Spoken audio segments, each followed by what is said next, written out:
Good morning to one and all. I, Dr. Piyush Bhadvia, General Secretary of Indus International Research Foundation, welcome you one and all to the webinar on Nepal Crisis, What the Gen Z Want. In today's webinar, the panelists are Major General Vijay Bisnayak, Professor Som Khatiwada, Dr. Poonam Rajalakshmi Rana, Research Scholar Neeraj Bhandari. And the discussion will be moderated by Group Captain Raj Chakrav Mehta, Shaurya Chakra, Vice President of Indus International Research Foundation. The webinar will be presented by President of IIRF, Brigadier C. Sandeep Kumar, VSM. First, I take the privilege to introduce our esteemed panelists. First, Major General Retired Vinod Pasnaik, sir. He is currently a strategic analyst with keen interest in geopolitical affairs, emphasizing politics, diplomacy, security, centering South Asia and Southeast Asia, in affiliation with various academic institutions and international organizations. General Vinod served a career in the Nepal Army, decorated with special recognitions, including the Order of Gorkha Dakshin Bahu, Order of Sri Shakti Patta, and the Suprabal Jan Seva Shri from Nepal, Order of the Lion from the Republic of Finland, and the Order of Cross of Merit from the Federal Republic of Germany. He is a graduate from National Defense College, New Delhi, India, Command and General Staff Officers course from United States Army Command and General Staff College, Kansas, USA, and the Royal Military Academy, Sandhurst, UK. He is also an alumnus from Advanced Security Cooperation course from the Asia Pacific Center for Security Studies, USA, Executive course in Defense Decision Making from the Center of Civil Military Relations, Naval Post Graduate School, California, USA, and the War College, Mahu, India. He has also headed prestigious military educational institutions like Nepalese Army Military Academy and Undergraduate Granting Institution, Nepalese Army Command and Staff College, a Master's Granting Institution, and as Chief Instructor, Higher Command and Management Courses, Nepalese Army War College. General Vinod is also a strategic writer with more than 220 publications on geopolitical affairs in diverse national and international broadsheets, magazines, journals, and chapters of the book. Next panelist, Professor Som Prasad Khatiwada.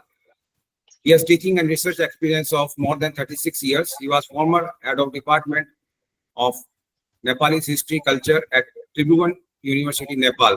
Presently, he is president of the Association for the Study of Culture and Religion. He has to his credit 30 books, 150 research articles, more than 3 journal editions, more than 2 books edited, and he has won 8 prizes and awards at the national and international level. Our third panelist is Dr. Poonam Rajalakshmi Rana. She was an associate professor in the Department of Nepalese History and Culture, Archaeology, till February 2025. Presently, she is professor at Swami Vivekananda Subbharati University in India. She holds doctoral degree in Nepalese history, culture, archaeology. She did her master's degree in sociology from Tribhuvan University. She is presently General Secretary of Nepalese Heritage Society and member of Active Women Organization. In the year 2016, she was visiting scholar to Sichuan University, China, and was also a visiting project scholar at Yunnan Minzo University, China. In 2018, she was at Tibetan University as a visiting professor. In 1997, she won a scholarship to Germany for her stories. In 2020, she was invited by National University of Singapore as visiting scholar. She has presented papers related to culture and social researches and has published numerous articles and books such as Nepalese ethnic costumes and ornaments, photos of Kathmandu valleys, caste hierarchy and livelihood of Baji ethnic group, and animistic practices among Tharus of Dang and Devkhuri, ancient polity book, historical political studies of Lichavi, and other books which are going to be published soon are Costumes and Ornaments of Ranas of Nepal, the Healing Goddesses of the Valley. Our next panelist is Neeraj Bhandari. Shri Neeraj Bhandari is a PhD scholar in development studies at Kathmandu University, researching secularism in Nepal, state behavior, and people's perception. Born and raised in Kathmandu, he worked at the Indian Mission in Nepal for nearly 15 years. His work focuses on development communication, governance, and enhancing evidence-based policy and intervention. Now I request President of IRF, who is also presiding this webinar, for his introductory remarks. Brigadier Sri Sandeep Kumar, VSM.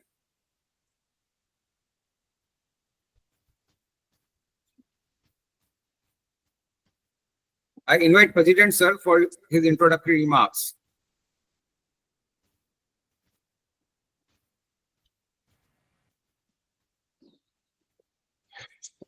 Can you hear me? Yes, sir. Okay, it's great to see you all here for a very current incident which has happened, and we are trying to discuss that. And I'm sure some clarity of thought will come into people who are listening to it subsequently. The recent youth-led anti-corruption protest and ongoing strategic competition between India and China and maybe some other superpowers have brought renewed instability to Nepal's political and geopolitical landscape. The resulting pressure from regional and global powers challenges Nepal's traditional non-aligned foreign policy as it attempts to manage its international turmoil and address economic concern. Actually, what led to the crisis was a ban on social media in early September 25, which triggered widespread youth-led Gen Z protest against the government. The protests reflected deep public frustration with Nepal's political establishment over issues like corruption, nepotism, high youth unemployment, and economic mismanagement. Nepalese youth are going out of the country to find jobs. And the political situation is also very strange. There is, even in the parliament, everybody is involved in the government. There is no separate political opposition or something like that. Nepalese youth are enlisted as soldiers in UK and now by Russia also. Nepalese government refusal to accept Agniveer system of recruitment in Indian army has also caused increased unemployment of eligible Nepalese youth. These are certain things which has increased. And Nepalese youth has always been going out for finding jobs. Nepal's domestic turmoil provides a key arena for the ongoing geopolitical contest between the two large neighbors, India and China. While Beijing has been increasing its footprint through the Belt and Road Initiative, investing in infrastructure projects like roads and railways. The role of United States in Nepal geopolitics has also become complex under the Trump II administration. Today, with another government gone, suspicions of US involvement swell again. Taken together, the historical record and present whispers trace a clear line. They would like to use Nepal as a base to hem in China and India, which is emerging as economic powers. I would like to mention that total economic dependence on China or USA will force Nepal to be subservient to them, similar to what is happening in many African countries. However, India as a democratic country will never embark on domination of any neighboring country, as is evident. In 71, we ensured that Bangladesh becomes free, but we never went into controlling them or making them economically dependent on us. This is history for everybody to see. With global power structure becoming more complex and changing into a multipolar system, existing global powers would find ways to exploit gullible countries to resist the changes. Nepal should be careful about that, and Nepal has to be politically aware of such developments and emerge as a free and stable country. I am sanguine that India can facilitate that. We all look forward to the webinar today, and I'm sure some of the things will get clarified. And I wish you all the best, and let us get into the webinar straight away. Thank you. Thank you very much, sir. Now I request Group Captain Rajshekhar Mehta, sir, for further proceeding the webinar, and he will be moderating the whole session. Group Captain Raj Mehta, sir. Thank you very much, Dr. Badria, Dr. Piyush. Good morning, ladies and gentlemen. On behalf of IIRF, I welcome all my esteemed guest speakers and panelists from Nepal. Nepal, as you know, is not only one of India's closest neighbors, but also closest to every Indian heart. This is because Indian-Nepali hearts throb together due to its emotional, cultural, and religious affinity and close family ties. And this factor, ladies and gentlemen, is often underestimated by foreign powers and foreign scholars. Every Indian, therefore, wants to see Nepal to develop, prosper, and emerge as a modern, peaceful state with its people enjoying the fruits of rapid economic and infrastructure development, which is the flavor of South Asia today. Nobody should miss it. Therefore, any untowards happening in Nepal and that hinders Nepal's march towards development makes Indian feel very uncomfortable, sad, and concerned. However, Nepal's history has reflected resilience, its cultural richness, and it has shown adaptation to modern challenges while preserving its unique identity as a Himalayan nation. Now, before I dive into the discussions today, let me give a brief history of Nepal to put the discussion in the right perspective. This is for my Indian audience who are normally, they are always interested in Nepal, but all of them are not so well versed with the Nepalese history. Now, Nepal history spans thousands of years, shaped by its geography and relation with its giant neighbors. Nepali culture is tied to Kathmandu Valley, a hub of trade and culture, due to its fertile and land and strategic location between India and Tibet and now China. The mythology and early texts mention valley as a sacred site with settlements by Kirat and Gopal dynasties. The Lichavis dynasty that existed between 400 and 750 CE brought political stability, establishing early Hindu-Buddhist traditions in Nepal. Manadeva is a noble figure from this era. Between 12th and 18th century, Kathmandu Valley was ruled by Malla dynasty, while rest of Nepal remained split into three kingdoms, that is Kathmandu, Bhaktapur, and Patan. This period of Nepal history saw a golden age of Nepali culture, making great strides in art, architecture, and trade. In Nepal, Buddhism and Hinduism had always coexisted, with key sites like Shambhunath and Pashupatinath Rishi. Equally important kingdom of Gorkhas too existed outside the valley. However, in 1768, it was the Prithvi Narayan Shah, the Gorkha king, who is credited with unifying Nepal by conquering the Kathmandu Valley and other regions, establishing the Shah dynasty. Thereafter, Nepal expanded its borders, clashing with Tibet and British India. The Anglo-Nepalese War between 1814 and 1860s led to the Treaty of Sugauli. This is what defines the modern Nepal today. Between 1946 and 1951, due to internal power struggle, Jang Bahadur Rana assumed greater role in governance, established hereditary Rana dynasty, modernized infrastructure, and kept Nepal aligned with British. However, by 1951, Shah rule in Nepal was restored, bringing the end to the Rana rule. Between 1951 to 2008, King Tribhuvan and later King Mahendra introduced limited democracy. In 1959, Constitution was established, I would say parliamentary system, limited parliamentary system, but Mahendra dissolved it in 1960, introducing Panchayat system, a partyless autocracy. In 1990s, People's Movement forced King Virendra to accept the constitutional monarchy and multi-party democracy. The Maoist insurgency between 1996 and 2006 challenged the state and is said to cause over 17,000 deaths in Nepal. The tragic events in the royal family in 2001 brought King Gyanendra brief rule, but the 2006 People's Movement ended the monarchy's active role and paving the way for the republic. Monarchy was abolished for good in 2008, making Nepal a federal democratic republic.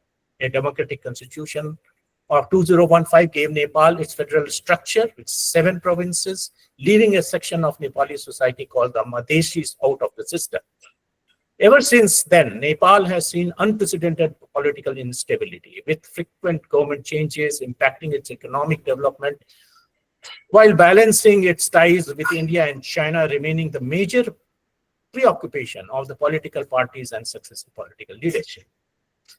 Ladies and gentlemen, I had already shared the overall objective of this discussion today is to familiarize the audience in India and Nepal about the long-term conceptual and ideological orientation of the current student movement leading to resignation of the elected political government in Nepal. To stakeholders, and I think our speakers and panelists today will voice the concerns of those stakeholders in this current Nepali situation. One is apparently the student who are the main protagonist of this saga. But behind the scene, there are foreign hand also active, and there are socio-cultural issues also present in the minds of the Nepalese people and those who are leading the movement. And I must say that army has played a very, very laudable and mature role in stabilizing and bringing stability and continuity in this process. And these are the things that we are going to discuss today. We will structure this discussion.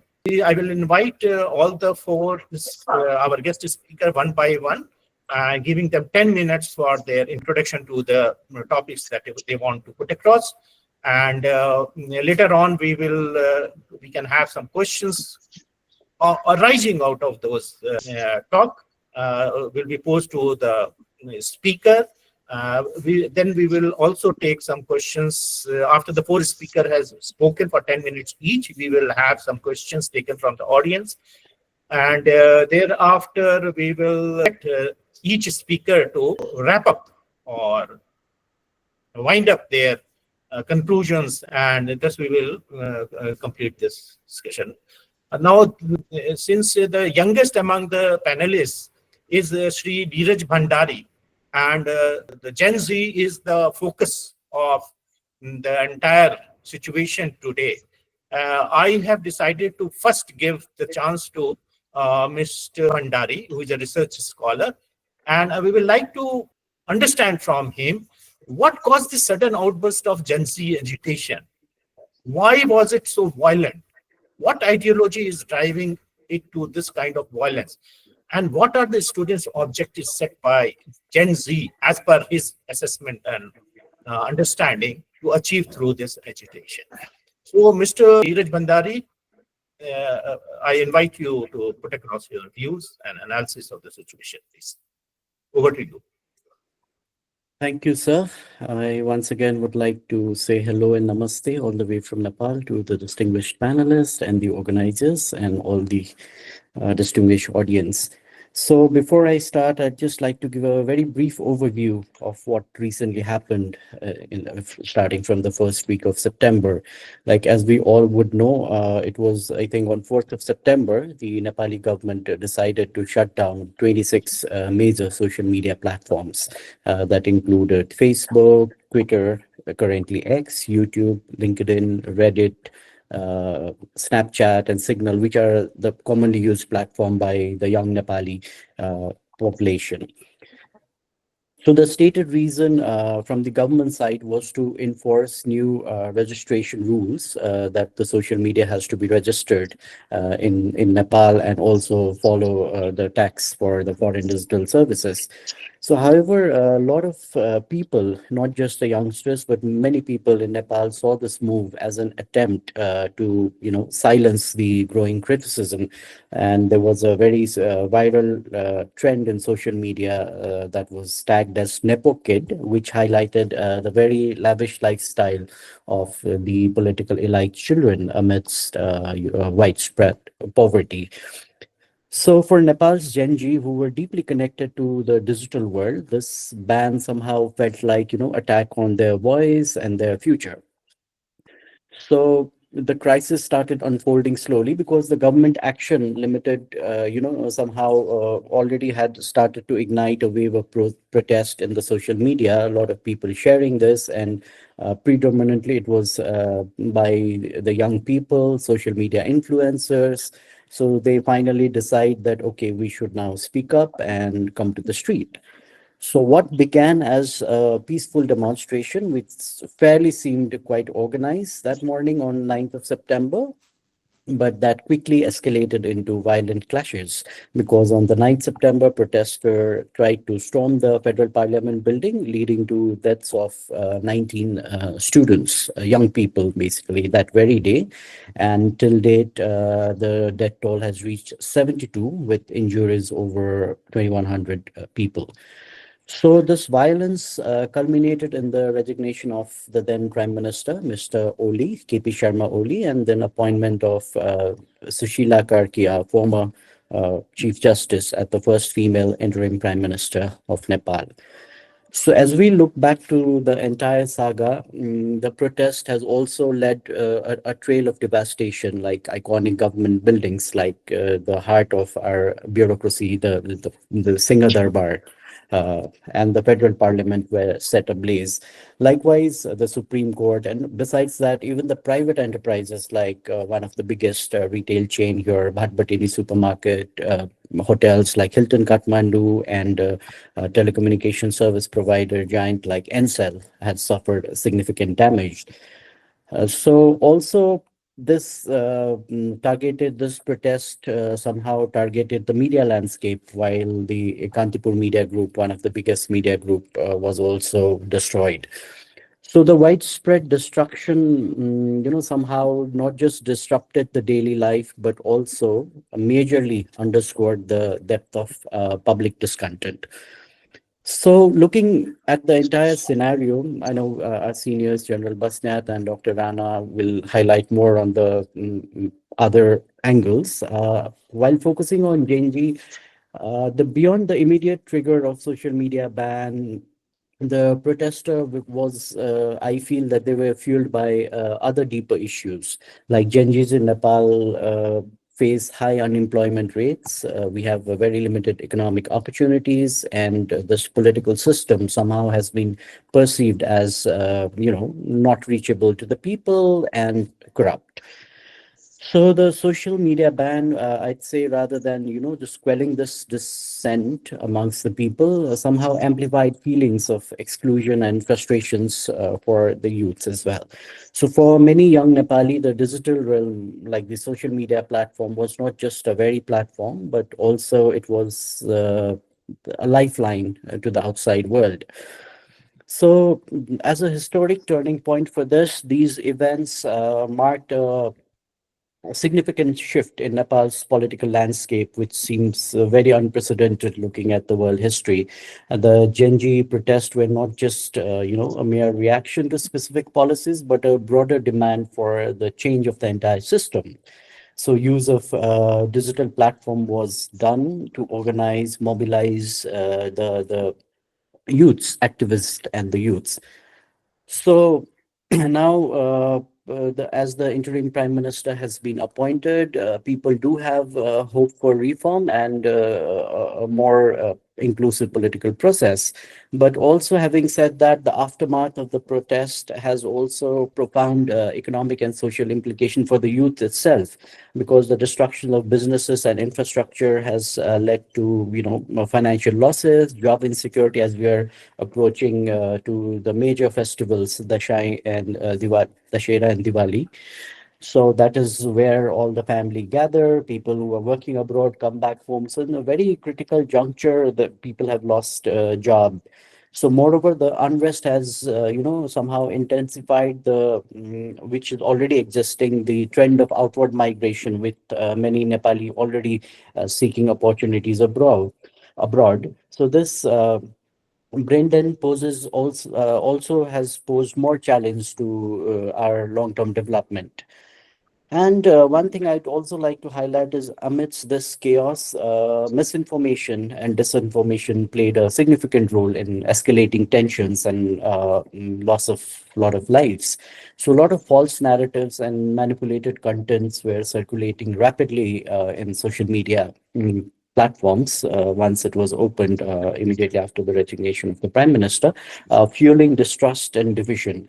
So the government's attempt to control this digital platform not only intensified the spread of unverified information. This also somehow showed that the government and other agency should come up with a very transparent communications to combat misinformation, and that could have saved a lot of life. So as Nepal navigates through this very turbulent period, I believe it is very crucial to address the root causes of the discontent amongst the Gen Zs that could be implementing economic reform, create more job opportunities, enhancing transparency in governance, and maybe fostering a more inclusive political process where the youths are themselves engaged, and not just the Gen Zs, but other marginalized group who can come for a meaningful dialogue in rebuilding the trust and ensuring that the voices of all citizens are heard and valued. So I would like to sum up saying that the Gen Z protests for of this September have, somehow reshaped Nepal's political and social landscape. They have somehow highlighted the power of youth activism, which is unprecedented in the world scenario, and how important the digital platform can shape the movements in the modern world. Like you must have heard in the news that the youths mostly they were loosely unorganized groups, but they mostly use the social media platform generally used by gamers called Discord. And even for selecting the prime minister, few names came across from different leaders. So actually, they had voted, while the current interim prime minister, Sushila Karki, received more than 50% of vote on an online platform. So looking at all this scenario as Nepal move forward, I think embracing these changes and addressing the underlying issues for the youths will be a key in building a more prosperous future for all of us. Over to you, sir. Thank you.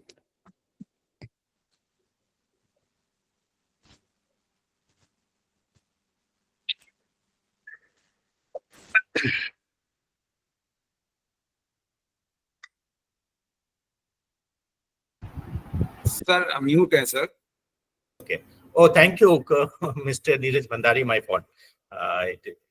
So you have given a very good overview of the Gen Z movement, and you pointed out that apart from the media, social media restriction that was the immediate trigger of the movement, there were deep underlying issues that was agitating the mind of the youth of Nepal.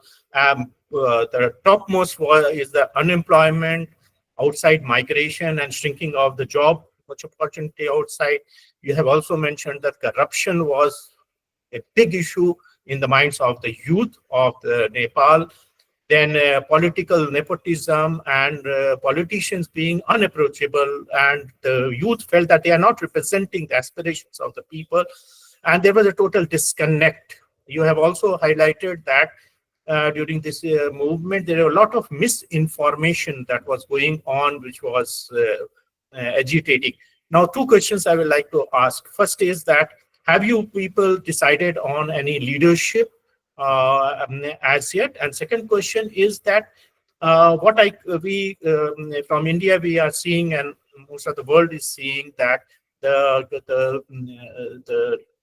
students or the Gen Z is not happy with the old generation politicians, and they don't want the old political parties to have a major role in the next, whatever the new dispensation that comes up. So my question in that regard is that, how do you think that inexperienced first-time politicians emerging out of the student movement will be trusted to be handed over the destiny of this beautiful nation? How are you so sure that they will be better than I mean, many past experiences in India and so many other places doesn't give you that kind of confidence. Very briefly, can you address these two questions? Thank you. Like you very rightly pointed out, in the past 2 or 3 decades, the leadership change has been like a musical chair, because election does not give a very clear mandate to a single party. So the governments that has been formed post in the new 2015 constitution, they have all been very unstable, and the chair of prime minister has been rotating between the top 3 or 4 leaders. So that somehow, yes, definitely had also, created a sense of frustrations amongst many youth. But also, like in the current scenario, it's very volatile to be sure of what will happen and what not. Because, like I mentioned earlier, the youth groups are very loose and unorganized because somebody else went to the district administration office to register that, okay, we are doing the protest on 9th of September. But eventually, if we look at the scenario today, those have been somehow sidelined, and new other groups and the leaders have come forward while they had a discussion with the army So chief sorry and the for president. interruption. So can we assume that a clear-cut leadership which has the support of the entire student movement has not yet emerged in Nepal Not as yet yet? been right. Yes. Needed to know that anything Yes, has but complete has at happened. the Right? So it has not at happened. And not kindly happen, and address at this. the current scenario, there's this popular group called Hami Nepal, led by Mr. Okay. Sudan Guru. So he has come to the forefront for all these negotiations, and his presence, and also like Kathmandu's mayor, who's extremely popular amongst the youth. He also has not directly been involved, but have been putting up social media messages asking the youths to come together, have a talk with the military while this entire process of appointing an interim prime minister was going on.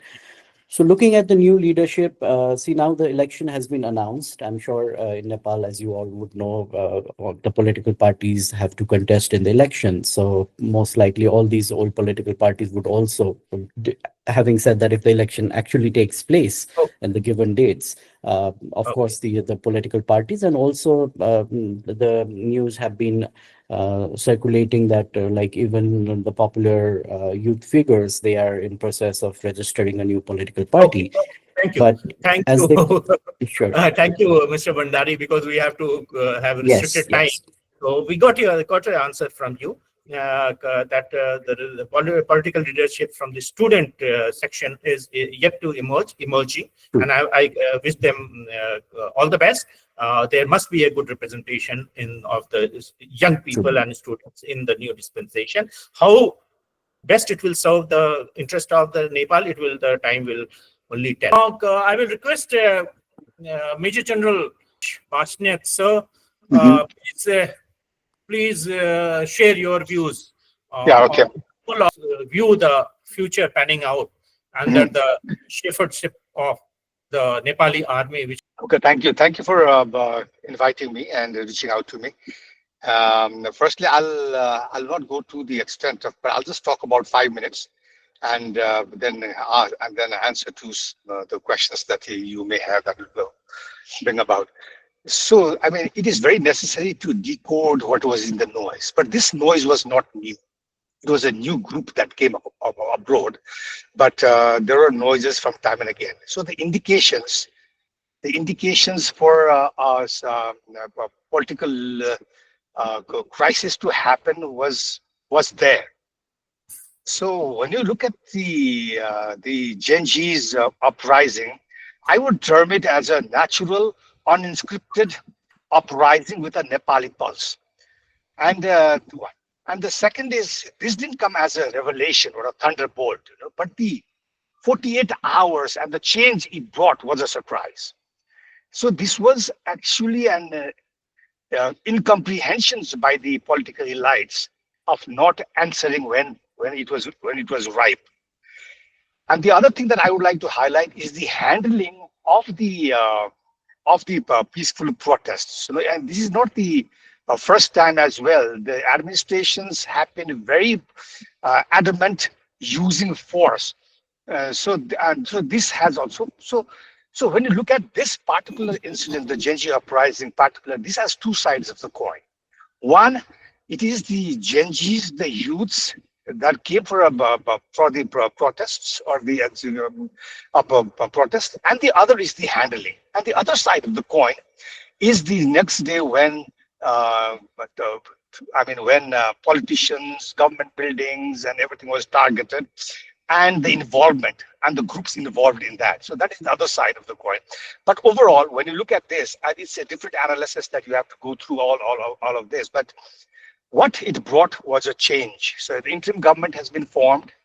And Indian government has four major tasks. Though some have been spelled out, but I think they should address four major tasks. One is the amendments in the constitution, and the second is the and, uh, address the governance issues, particularly starting from the anti-corruption drive. And third is the look for, the answering the human rights issues of the use of force by the administration. And the fourth is the election. So when putting all these four things in front, there are a few issues that I would like to raise. One, Nepal has had democracy, but even today's the uprising was not a win. It was a win, but it was never a victory. If you look at all the four constitutions from the establishments of democracy, none of them become a win, none of them become a victory, because things are coming in and again from time to time. So we have not been able to really address our way of governing. At the same time, I think things are more complex with the China-India competitions and with the China-India, because we lie at the border of them. We lie at the border of both the rivalry and the competition. So let me just I will just highlight two things. One, the Nepal has a democracy, but the governance, the political parties that govern the democracy is not democratic. So something has to happen. So when we have the political parties in competition and political instability, I think there must be, so the traditional political parties, particularly the ones who are in power now, Nepali Congress and the UML who were in power, and the new political forces that has come across after the negotiated settlement in 2006 with the promulgation of Constitution 2015, and the new political parties that have come, like the Rashtra Swatanta Party, and the imminent political parties that will come to compete in the election. So when I was talking about election, I want to stress on the fact of electoral justice provided by the Constitution. So every citizen, wherever they may be in the world, must have the rights to vote. So this is one thing that has really been, because a person working in the deserts of Saudi Arabia is because of the policies here. So if he or she doesn't have the right to vote, then how will you feel the change? And so this is, I think, one thing we really have to look into. But I doubt the timings. 6 months, I think it may be too little, because these are constitutional obligations. So our understanding of solving the crisis may be a necessity in that, so all the stakeholders. So I feel the ball now is in the court of the political parties, the traditional political parties. And they coming up with proposals and trying to solve the problems, because other wants to solve the problems is more on the light. So with that, I think I will end now. I think I have put up enough bullets to discuss, and then I'm ready to answer any questions. Thank you. Yeah, thank you very much, General Basnath. Are you available to us for some few more minutes? You said that you have some engagement. Yes, please. Then we will. General Sudhakar ji is, we are very privileged to have him in our audience today, and he wanted to ask some question. Sudhakar sir, are you there? Yeah, am I audible? Yes, you are audible. You can be also made visible. Dr. Piyush, if you can do that. Just a minute. General Sudhakar is also one of our advisor, and he has been helping us a lot in our activity. So General Sudhakar, please go ahead. Good morning. Thank you, Raj. It's a very professionally conducted event, very timely. And when I say Raj, means the complete ecosystem. And also compliment all the distinguished panelists. I'll come straight to the general, because he's spoken very well in a very short time. You covered almost everything. The canvas is large. But first and foremost thing is, you have also indicated that the elections are unlikely to take place in the stipulated time frame of 6 months. It's too short a time. I do participate in national and international multimedia mainstream platforms.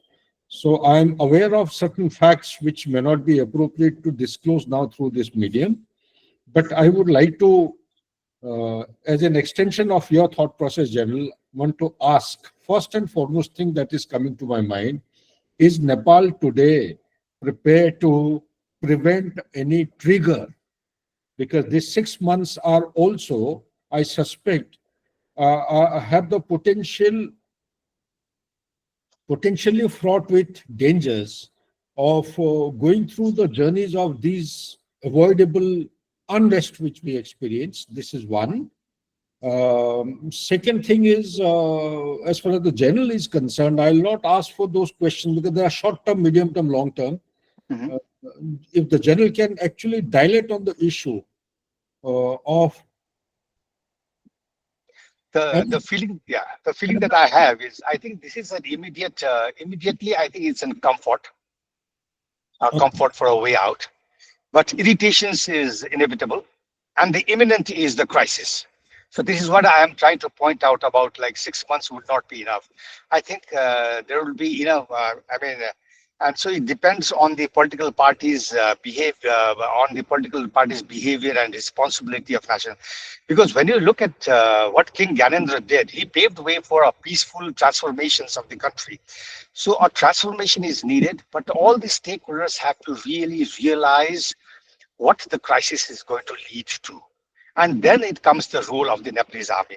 So let me just touch. I wanted to touch about the Nepalese. Nepalese army usually has it usually moves with the two things. One is it does not have any political ambitions. It's not brought out that way. And the second is it looks for legality. So it looks for legal processes and legal rights, so that when it acts upon it, it serves the rule of law and the legal rights that it possesses.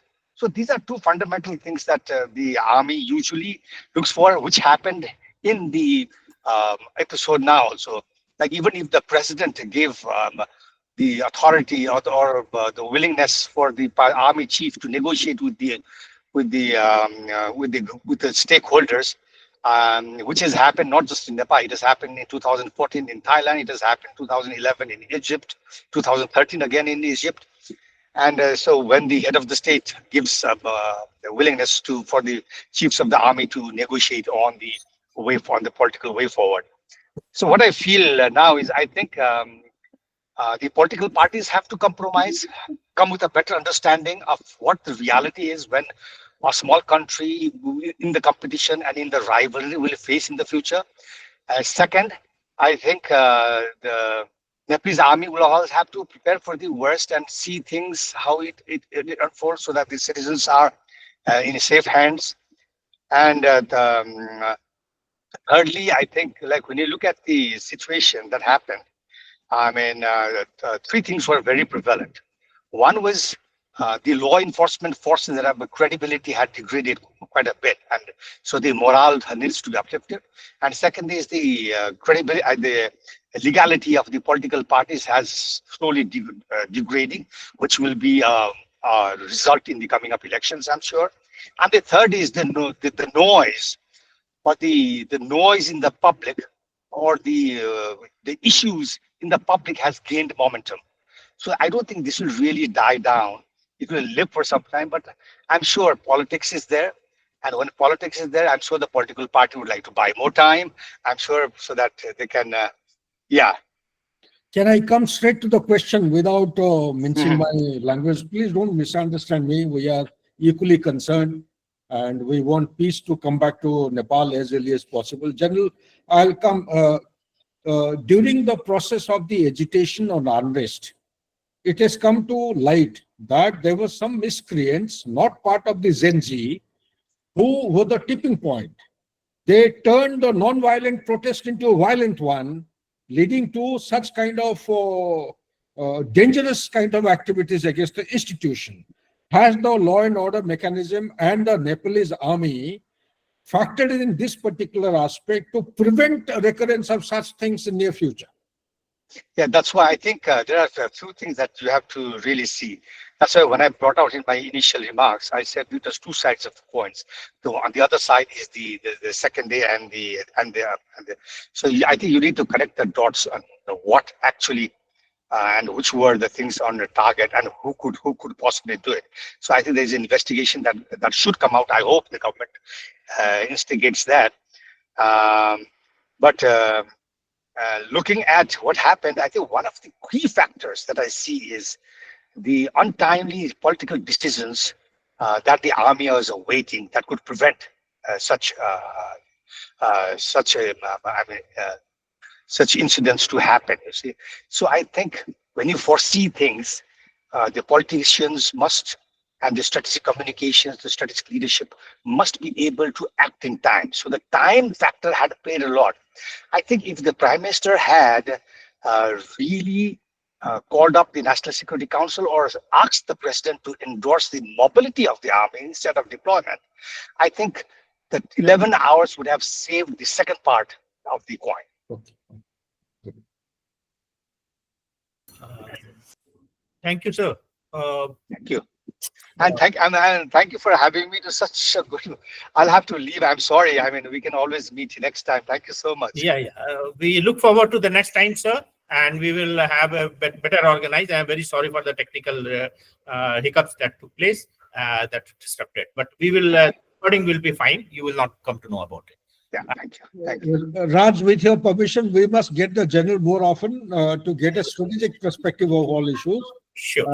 How the security paradigm and architecture in Nepal looking at these kind of issues, because the general has got a lot of in-depth insight. We should take him back as soon as possible. Sure, we will get him, sir. And now I will invite Dr. Som Prasad Kathiwad. He, with his seniority and his association with the students who can read the minds of the youth of Nepal better than you. And you tell us, how do you view this sudden outburst of your students, and what is the course that is likely to take? Do you think it was spontaneous, or do you see there is something more to it than just a spontaneous outburst? I am hinting at the foreign hands. You are free either to entertain it or reject it outright. I mean, we want your personal views, and we will love to hear it. Go ahead, Dr. Som Prasad Kathiwad. Okay, thank you very much, sir. Dear participants, at first I want to thank to all the organizers to provide me this chance to talk about the Nepal crisis after the Gen Z movement. Actually, Gen Z movement was not well organized. It was the movement of youth. The Neeraj Bhandari also mentioned that the children of the leaders were passing their luxurious life, and there was a big corruption in the country. Everyone used to say that, and they were trying to demonstrate against the corruption, and they were trying to make the government, trying to consult the government about the development of the country, and they want to raise the voice against the corruption. Actually, what happened, there was not an actual leader. Who was the leader? There was not the fixed leader for that movement. They were trying to demonstrate in the certain place, and they did the same at that day. But at the same time, the social media also was banned at the same time, and this also encouraged the people to support the demonstration, to support the Gen Z in the demonstration, so that many people went there, they demonstrated, and the bitter event was happened at that day. 19 Gen Z were killed by the police. So that incident affect whole the country another day. In the 8th September, 19 Gen Zs were killed, and इसके दूसरा दिन क्या हुआ, many people gathered in the came out from the house and big demonstration was done, and then many people were killed. Altogether, I think 73 people are killed till today, and near about 200 people also are there in the bed of the hospital. And personal properties also was destroyed, and the government property also was destroyed. The government is calculating the amount of property, how much is destroyed. The 70 people were killed at that time. And then after that, what happened? Many people came there to take the leadership. इसके बाद क्या हुआ, JNG का तो वो leadership नहीं था, government change करने का मकसद नहीं था, एंटी करप्शन का मूवमेंट था उनका। ये जो नेता है, जो लीडर है, उनको कंसस करने का उनका चाहना था। इसके बाद नेतृत्व का अभाव हुआ, लीडरशिप के अभाव हुआ। Different people came there in front to as the leader. इसके बाद क्या हुआ, लीडर के रूप में डिफरेंट पीपल आगे आया। इसके बाद क्या हुआ, सुशीला कार्की जी का अभी प्राइम मिनिस्टर इलेक्शन नियुक्ति अपॉइंट किया है, अपॉइंट हुआ है। अभी 3 मिनिस्टर है, सिर्फ 3 मिनिस्टर है। वो जो है गवर्नमेंट, इसने पूर्णता अभी तक पाया नहीं है। यहाँ प्रॉब्लम क्या है, we are between India and China, we must be very serious about the international relation. अंतर्राष्ट्रीय संबंध में हम बहुत सीरियस होना चाहिए। इसीलिए अभी राजशेखर मेहता सर ने बोला, जो पृथ्वीनारायण शाह के समय में वो हिस्ट्री भी बोला है। पृथ्वीनारायण शाह ने क्या बोला था, हम तो 2 बिग स्टोन के बीच में तरुल जैसा है, we are the yam between the big stones. He told that. This means that we must be very serious about the international relation also. So that our country has taken the policy of non-alignment. हमारा policy था non alignment का था। लेकिन क्या हुआ, पिछले हाल साल जो इंटरनेशनल रिलेशन है, वो रिलेशन भी अच्छा से कायम नहीं हुआ था हमारा नजर में। Government was not totally successful to maintain the relation with in the other countries. ये प्रॉब्लम था, हमारा बहुत सा प्रॉब्लम था। एक तरह क्या था, नियर अबाउट 2/3 मेजोरिटी गवर्नमेंट था। दूसरा तरफ क्या था, बेरोजगारी बहुत था, करप्शन बहुत था। आगे भी मेंशन हुआ है, most of the youths were outside the country to get the job. I think near about 40 lakhs, 4 million people are there doing service in the other countries. And then they were all frustrated about the government. They were not वो सब क्या था, सरकार के काम से संतुष्ट नहीं था। ये यूथ जेनरेशन वो भी संतुष्ट नहीं था।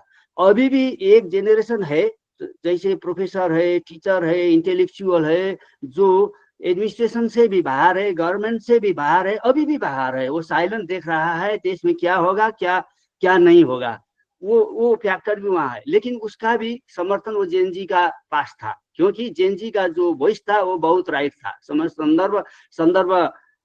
समय सापेक्ष था, वो राइट था। इसीलिए क्या हुआ, अब इस देश में जो हुआ बहुत बड़ा डिस्ट्रक्शन हुआ। डिस्ट्रक्शन के बाद अभी गवर्नमेंट ने पूर्णता तो नहीं पाया है। The government has not taken the complete step, but what is happening now, people are reconstructing themselves. अभी क्या है, जनता सड़क में है, उसी ने वो साफ सुथरा करने में अभी अग्रसर हुआ है। जो रिकंस्ट्रक्शन में सब जो है जनता भी लगा हुआ है। डिस्ट्रक्शन हुआ, फिजिकल तो बना सकते हैं, लेकिन हमारा क्या है, कोई प्रॉपर्टी ऐसा भी प्रॉपर्टी डिस्ट्रक्शन हुआ जो हम मेंटेन नहीं करते, रिकंस्ट्रक्शन नहीं कर सकते। For example we take the example of supreme court ध्वस्त, वहाँ का सब डॉक्यूमेंट ध्वस्त हो गया। वही था, नेशनल आर्काइव था, वो बचा लिया। ये जेएनजी लोग जो था डेमोन्स्ट्रेटर, उसी ने बचा लिया। दूसरा दिन का जो भीड़ था वो बहुत डिस्ट्रक्टिव था। सब जगह वो आग लगा रहा था, तोड़फोड़ कर रहा था, लूटपाट भी हो रहा था। उसी के बाद जनता भी था, जेएनजी भी था, जो प्रोटेक्शन कर रहा था उसका। इसी अटेम्प्ट से हमारा नेशनल आर्काइव बचा। लेकिन जो है सुप्रीम कोर्ट वो जल गया। इसके बाद जो था हमारा सिंह दरबार था। सिंह दरबार जो 1908 में बना था, वो हिस्टोरिकल था, वहाँ बहुत मिनिस्ट्री भी था। उसको बहुत जला दिया, बहुत नुकसान हुआ। ठीक है, नुकसान हुआ, इसके बाद रिकंस्ट्रक्शन भी होगा, लेकिन ये कैसे निकास होगा पॉलिटिकल निकास का अभी तक कोई कंफर्म नहीं है।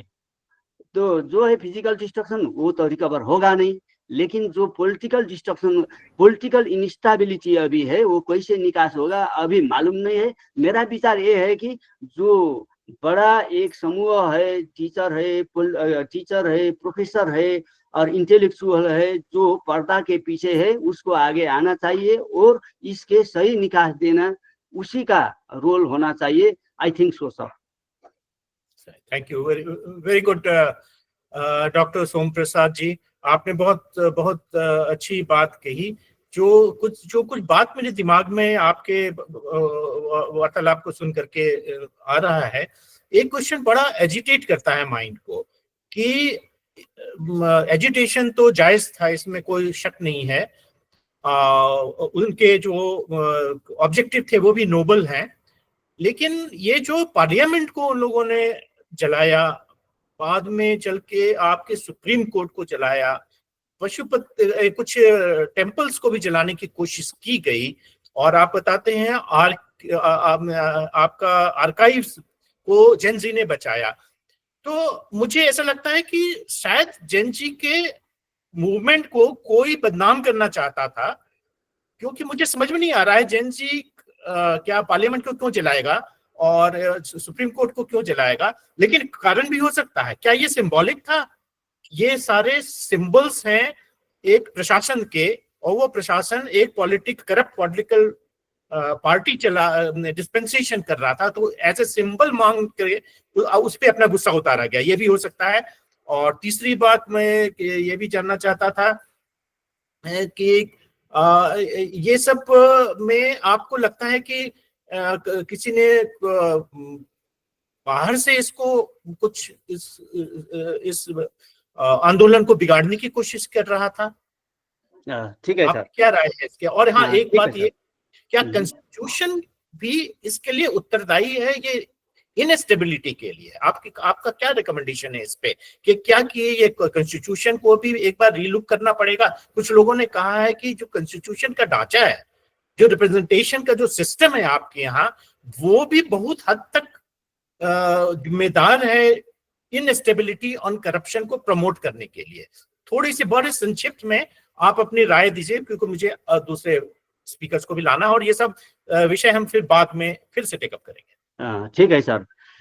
सबसे पहले ये बताना ये सही है कि जेनजी का मकसद तोड़फोड़ करना, डिस्ट्रक्शन करना नहीं था। सरकार को वार्निंग करना था।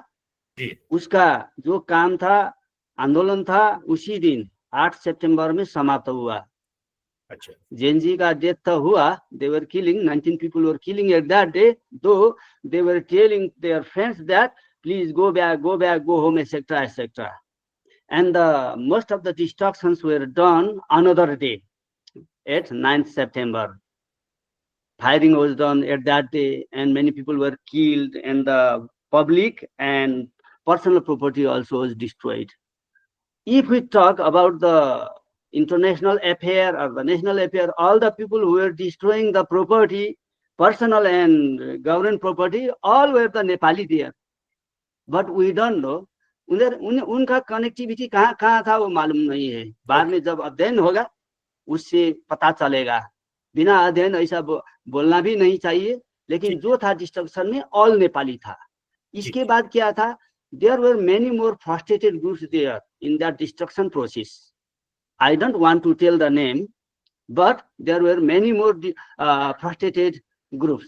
For example, if we say about the people who are going outside for the job, जो बाहर गया है जॉब के लिए, वो सब एंटी गवर्नमेंट फीलिंग उनमें भी है, क्योंकि यहाँ जॉब नहीं है, डेवलपमेंट नहीं है, बहुत इसमें करप्शन है, ये सब उनको भी लगा हुआ है, ये भी है। जो यहाँ यूथ है, वो यूथ में भी बहुत नेगेटिविटी है। नेगेटिविटी नहीं है, उसमें भी क्या है? फ्रस्ट्रेशन है, क्योंकि गवर्नमेंट ने यहाँ जॉब नहीं दिया, अच्छा से डेवलपमेंट नहीं हुआ, etcetera etcetera. There was everywhere there was politics. There is politics in the student, in the education, and everywhere there is politics. And there were some activists also who were always talking against the corruption and etc. etc. They were also there, and all the protected groups were collected there, and वो सब ने destruction किया, लेकिन destruction में कौन कौन है वो अभी छानबीन का जी हाँ जी हाँ, ठीक है ठीक है। आप छानबीन जरा इस बाकी पे है। प्रकाश डालें। कॉन्स्टिट्यूशन अमेंडमेंट के लिए आप शायद पॉलिटिकल साइंस से आपका सब्जेक्ट है या हिस्ट्री का, तो आपकी क्या राय है इसमें? क्या आप समझते हैं कि जो नया हमारे कॉन्स्टिट्यूशन को भी ये रीलुक करना चाहिए, ये भी क्या पॉसिबल है वो? करप्शन वो पॉलिटिकल अमेंडमेंट भी पॉसिबल तो है सर, लेकिन जो है वो प्रजातांत्रिक माध्यम से करना चाहिए। जी। हमारा जो 10 साल में 10 गवर्नमेंट हुआ, ये because of the constitution also we have the system of representative in we have set the system of representative in the way that हमारा वो समानुपातिक है, डायरेक्ट इलेक्शन है, ये सब करके कोई भी पार्टी वो बहुमत नहीं ला सकता है अभी के आप स्पेसिफाई कर सकते हैं वो कॉन्स्टिट्यूशन का क्या प्रोविजन है? हमारे ऑडियंस के लिए क्या बता सकते हैं कि क्या उसमें खामी है? वो रिप्रेजेंटेशन क्यों नहीं मानते हैं कि ये कॉन्स्टिट्यूशन करेक्ट रिप्रेजेंटेशन नहीं कर पा रहा है? कितने परसेंटेज इलेक्टेड है, कितने परसेंट नॉमिनेटेड है? इसके बारे में कुछ बता पाएंगे आप? थोड़ा सा संक्षिप्त में बताइए, क्योंकि मुझे दूसरे स्पीकर वेट कर रहे हैं। ठीक है, कॉन्स्टिट्यूशन में जो नॉमिनेशन का बात है, जो डायरेक्ट इलेक्शन का बात है, इससे क्या है कोई भी पार्टी आपको फुल मेजोरिटी नहीं ला सकते है। इसका मतलब एक कोलिशन गवर्नमेंट भी होगा जब होगा। दुनिया के दूसरा जगह अदर कंट्रीज में आल्सो क्या है कोलिशन गवर्नमेंट है, लेकिन वो टिकता है। इंडिया में भी है ना कोलिशन गवर्नमेंट, चलता है, वो भी नेपाल में नहीं चला है। इसका मतलब क्या है, पॉलिटिशियन जो है वही अपना जो स्वभाव है उसको सुधारना चाहिए। सब जगह पॉलिटिक्स नहीं होना चाहिए। मेरा मकसद ये है कि सब जगह पॉलिटिक्स नहीं हुआ है, यहाँ पॉलिटिक्स ज्यादा हुआ, ज्यादा फ्रीडम हुआ, इसी से सब बात बिगड़ गया है, सब डिस्ट्रॉय हुआ है। इसमें थोड़ा अमेंडमेंट करना चाहिए। I think so sir. ठीक है, thank you very much doctor Som Prasad Katewad ji. ये कॉन्स्टिट्यूशन वाले इश्यूज हम लोग फिर से देखेंगे, क्योंकि जहां तक मेरा अंडरस्टैंडिंग है the full parliament is not elected by the people, and the only a part of the parliament is elected by the people, and the political parties later on nominate their people who are not representing the people to fill up the balance of the seat, and that is leading to a lot of political parties nominating their own family members. It was very well intentioned to this provision was made to give representation to the smaller groups, tribes who cannot compete in the electoral process but needs representation. That was the purpose. But the political parties, what they did, they started using this provision to put their own people, and which were not elected, they were not representing, and their own thus nepotism came up. So somebody will definitely throw light on this. Now I will invite Dr. Poonam Rana ji. इनके साथ बहुत हमारा काफी हम लोगों ने संगोष्ठी की है इनके साथ में, और ये बहुत ही आर्ट कल्चर हिस्ट्री पे इनकी पकड़ बहुत मजबूत है और हमारे साथ हमेशा करती है। तो इसलिए मैं इनसे पूछना चाहता हूँ कि आप इस मूवमेंट को कैसे देखती हैं। एक जो चीज मुझे हमेशा दिमाग में आते रहता है, और वो मैं इंडियन पॉलिटी के एक्सपीरियंस से कहना चाहता हूँ, कि एक है हर समाज का, सोसाइटी का एंड नेशन का एक रूट्स होते हैं। पौधा पेड़ बन नहीं सकता है बिना जड़ के। अगर आप किसी भी कितना विशाल वृक्ष हो, उसका जड़ अगर काट देंगे तो धीरे धीरे सूख जाएगा, गिर जाएगा, खत्म हो जाएगा। तो ये चीज हम लोगों ने इंडिया में महसूस किया है कि जो हमारे जड़ है, जो हमारा इंडियन कल्चर का जड़ जो था, वो नॉरिश नहीं हुआ है। पोस्ट इंडिपेंडेंस काफी निगलेक्ट हुआ है। पहले तो उसको काट दिया गया था बिल्कुल, तो फॉरेनर्स ने आकर के हमारे जड़ को काट दिए थे। वृक्ष तो था लेकिन जड़ काट दिए। और क्यों काटा? वो फॉरेनर थे, वो क्यों चाहेंगे कि हमारा वृक्ष फले फूले। तो क्या आपको लगता है कि नेपाल में भी ऐसी कोई चीज है? नेपाल इज ए दुनिया का एक ही हिंदू राष्ट्र था। तो जब ये सेकुलरिज्म में आप आए, जब कम्युनिज्म आ गया, तो इन लोगों ने बिल्कुल ही बोला ये सेकुलर स्टेट है। Now 85%, 87% I believe is the Nepalis are Hindus. So suddenly आपके आइडेंटिटी क्राइसिस हुई है क्या? क्या स्टूडेंट्स इसको रिकॉग्नाइज करता है और क्या उनके दिमाग में ये भी आता है कि हमारा तो पहचान ही खत्म होते जा रहा है? क्या इस पे आप कुछ बताना चाहेंगे? Yeah. Namaste, Mehta sir. I'm just a layman, and I'm more into academics. But even as a layman, and as we watched through observation as a researcher and a participant researcher, because some of my Gen Z, like 19 or 20 years of age, they are leaders, because Gen Z is not one group. It is uprising of many groups who came together in one sphere. Like at that instant they came there. So these are all smartphone and digital world children. And then and if you think clearly, what happened or what happens is not actually the work of one day, because there are many grievances, many problems, corrupt activities, emotions, feelings that pile up to the extent that it's like dried firewood placed, and one small incident will ignite the whole thing, and that was the cause of Zenzi. Zenzi was just a flick of fire, but before that there were many grievances which were silenced. Everything seemed normal from outside, but it was not. So I have a small presentation. I think if it's just 5-7 slides. Keep it brief, Dr. Poonam. Very keep it confined to your 10 to 10 minutes. Yeah.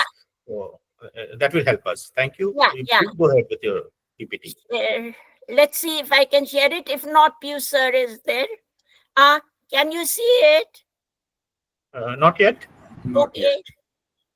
Okay, if not, I will tell Pius sir to do that. No, it has come. It has come. Yeah? It has come. Yes, ma'am. It has come. Yeah. It took time. Okay, It has come. I'm loading the big one. Let's Yes. see. Yeah, it has come. Okay. So Nepal in crisis. Yesterday, I thought it would be more helpful, because I'm just a layman. I just observe. So I cannot say actually many things, and I don't want Mehta sir to ask me about constitution. No. I'm not well versed, because I will look into only for my benefit of my academics and the academicians. Of course, I will want Nepal government, Nepali people, because utmost like what you say, Modi ji says, India first. It's just like that. Just now we are not parties. Yeah, हम लोग party नहीं है, हम लोग ethnic groups नहीं है, हम religion wise नहीं है, हम नेपाली हैं और हम नेपाल का मदर नेपाल के लिए काम करते हैं अभी. That is how we should think. If you start becoming political oriented, party oriented, religion oriented, caste oriented, then I think it will be very dangerous. So as email sent to me, there was something to do with the role of Hindu identity, then transition to secularism, and psychology of Nepalese suffering, and clamor for restoration of monarchy. This was given to me. So beside that, so let me go into now, as I said, whatever took place is not the work of one day. It was not. Otherwise, why should people have removed the king? They were unsatisfied, dissatisfied with the government of the king. That's why heritage that had gone there for so many years were removed. So in 2008, the king peacefully left the palace, and he just said, 3 or 4 words. He said, people don't want me, I will not stay. That was his 2 words. And then he bid goodbye, despite a lot of people going against him, asking it was a horrible scene, but he remained peaceful. And even the armed forces and army were saying, if you want, we can fight for you. But he said, no, why should I try to hurt anyone? I don't want to hurt any Nepali people. And he just left silently and he walked away without killing. I think that is the only in the histories or in the Guinness Book of World Record, that was the first person who left without killing anyone. Otherwise, once you get the power, people will not give up. They are like man-eating tigers. So, and until then, until the king was there, it was a Hindu Rashtra. Since Vedic age, king is connected to Lord Vishnu. So he is representative of Narayan. So that was the concept. Even now, many people in the villages, remote areas keep saying, Raja Nava Kuddis Kikam. That is, where there is no king, what is the use? That is what they say. Even today, many in remote areas, they don't know about the political parties or anything because they are surviving on their own sustainability. So now, after this, then the Maoists came. Now the Maoists, as soon as they came by dividing ethnic groups. They came by instigating the ethnic groups, division of ethnic groups, creating rift. It was such a horrible thing. Like even in Kathmandu itself, we were thinking Kathmandu will be one, Patan will be one, and Bhaktavir will be another. In fact, we were fighting. They were mind playing. They were mind playing at that time. And we were thinking like if we go to Patan or Lalitpur, we will have to take a visa. It was like that. They were mind playing. They were saying, this is Nevar's place. So you, Chetri or Bahun or whatever, Brahmin, you go to your place. That was the attitude then. It was a mind game. They came by playing lot of, not only by killing, but lot of mind games. And then see the background of what has taken place today. Then secularism came, and after coming of secularism, openly, even the leaders promoted. And we don't know. It's just because I have nothing to do with, at present, with no institution, so I can speak up. But others are connected with the institution, they cannot.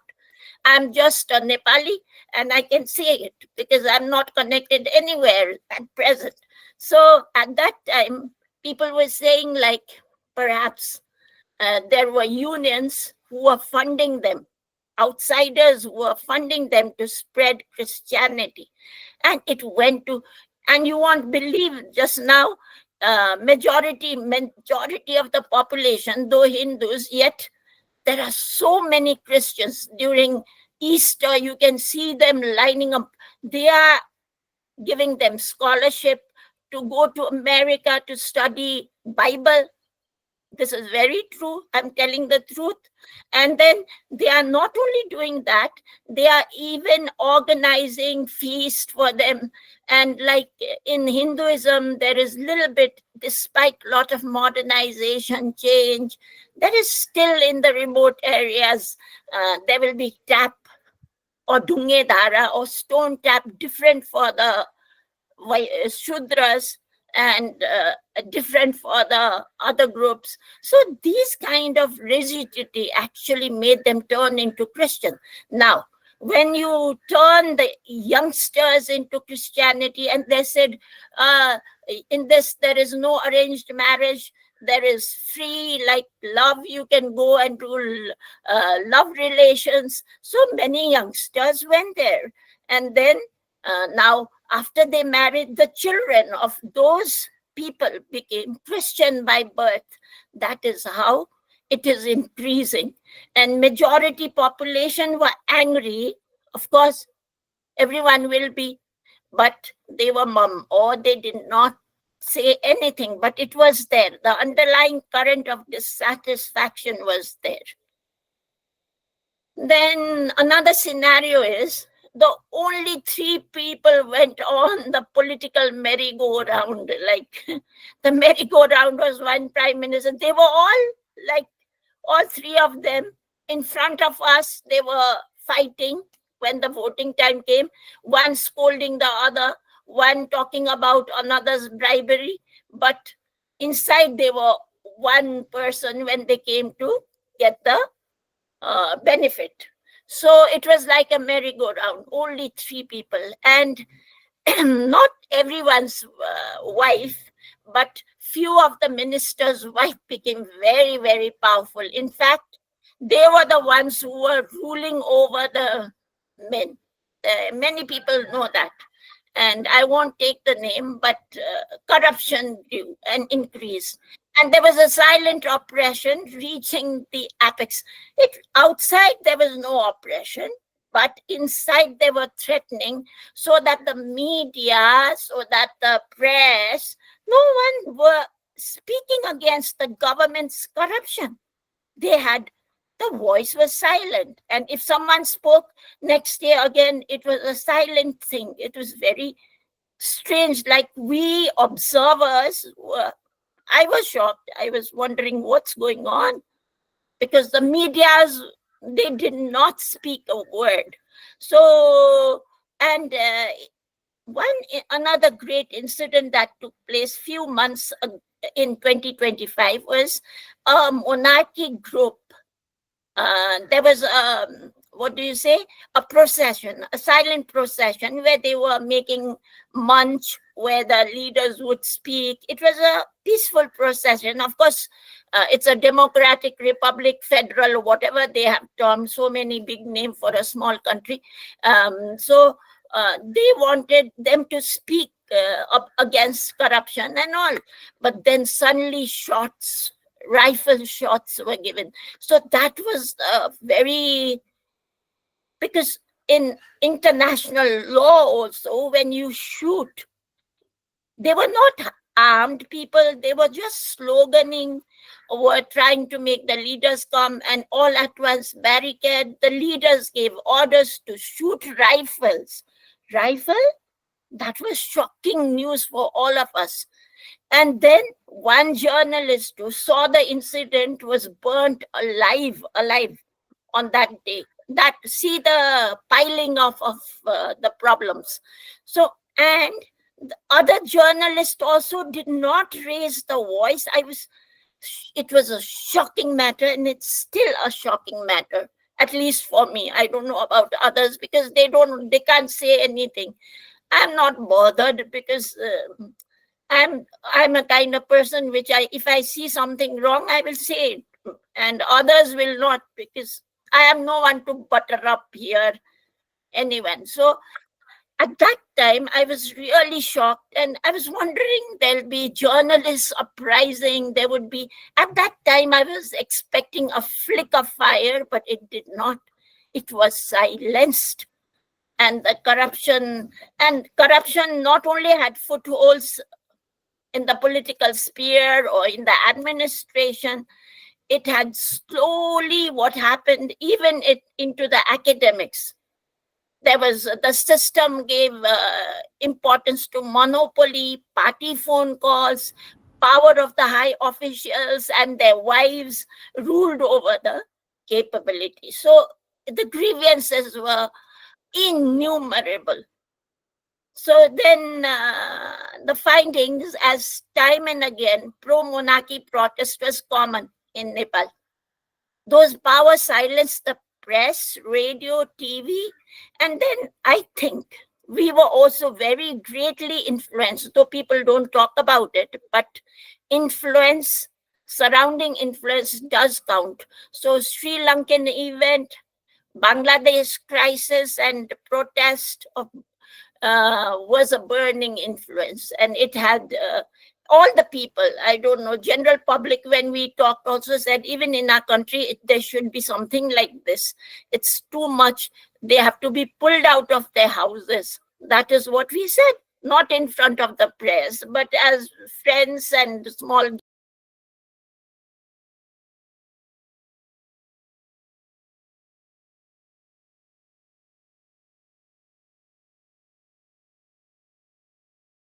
Your recommendation, and Dr. Poonam Rana, General Sudhakar ji has especially rang me up to tell that Dr. Poonam Rana is giving an excellent presentation. She should be allowed to complete her presentation completely. He is very appreciative of it. So kindly continue where you had left.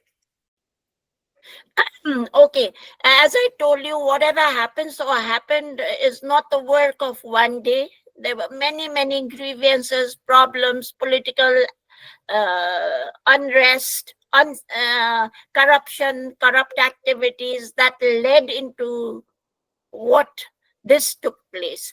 Nepotism, monopoly, lot of unrest which piled up, and we were expecting, like, at one time there was a pro-monarchy procession, and many people were participating for a peaceful thing at Pinkune. There's a place near the airport, slightly away.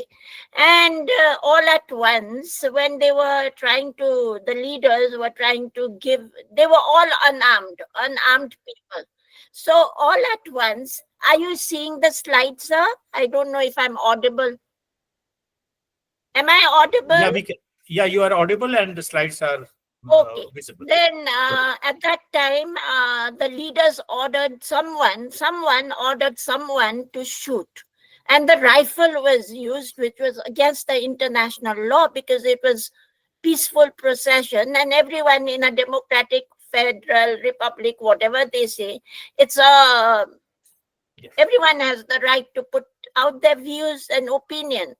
So This point you had already put across, Dr. Rana. And okay, and then they were, the other points were, they were influenced by Sri Lanka, Bangladesh, and the locals were actually dissatisfied. Then the corrupt leaders and their children started flaunting their wealth. That I told you, and even our Neeraj and others have talked about that. And the locals termed them as Nepo babies because they were wearing watches of 1 crore, which was, and the slogan the children, Genji, raised were, "Our fathers are in Khadi," that is in Qatar, Dubai, working, slogging to earn certain amount, and you are flaunting your wealth. And that was the thing, and they termed them Nepo babies, all these ministers' sons and daughters, and a lot of underlying unrest took place. And then the local wanted the government, the corrupt system to be removed.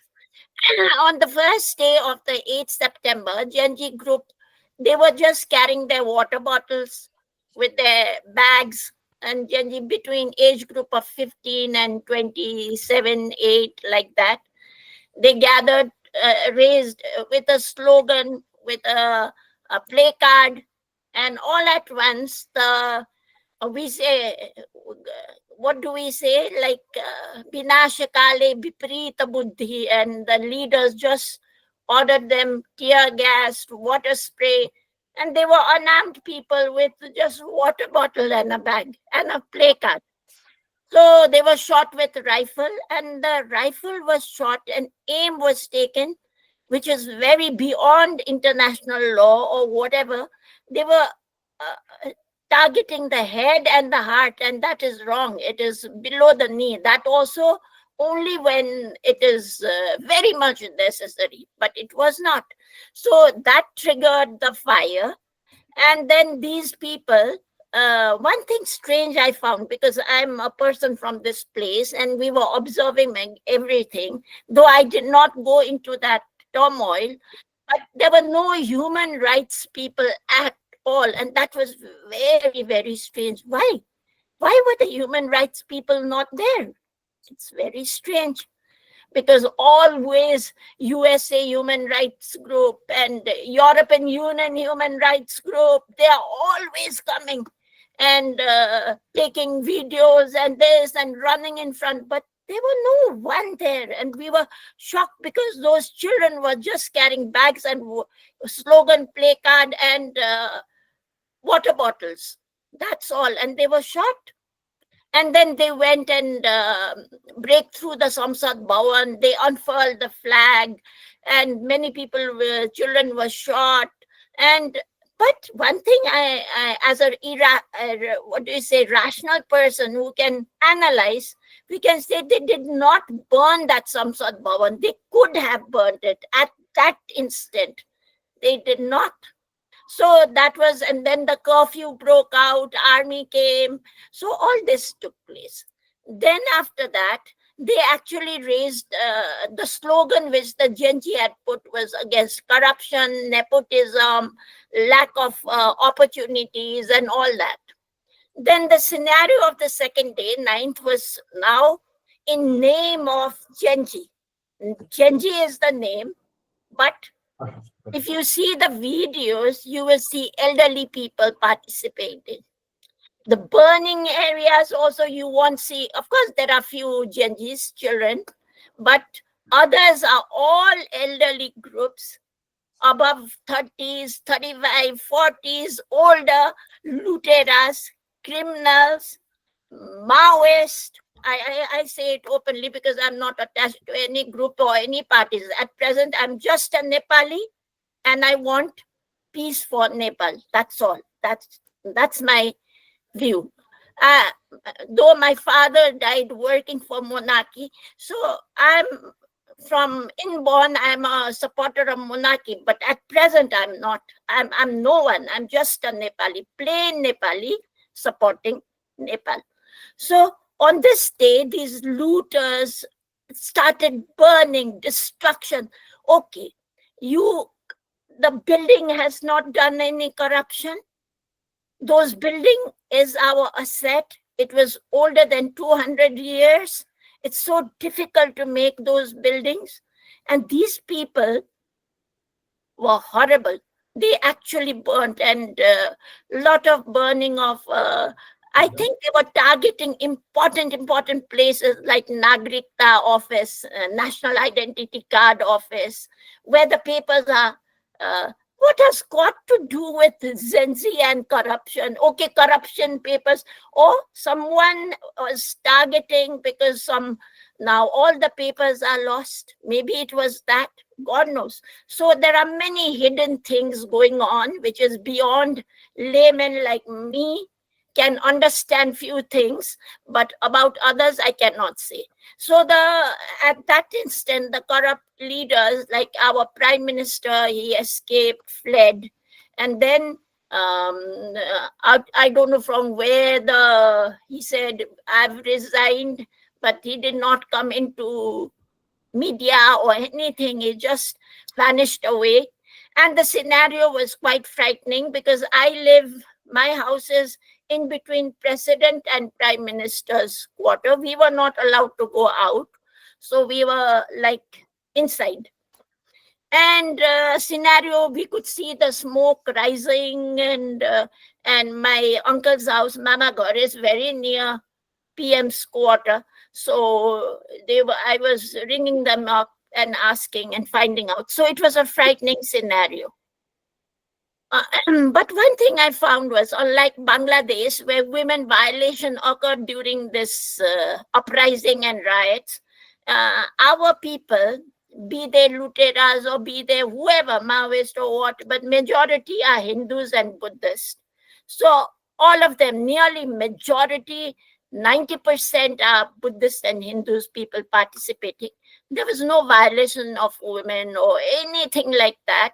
It was pure looting, burning, going to the corrupt leaders, pulling them out of their house. You can see the minister being pulled. They were very, I think the army had called them to say, please abandon your house. But our minister, Madam Arju and all, and our Deupaji, they did not. They were thinking they are very safe in their homes.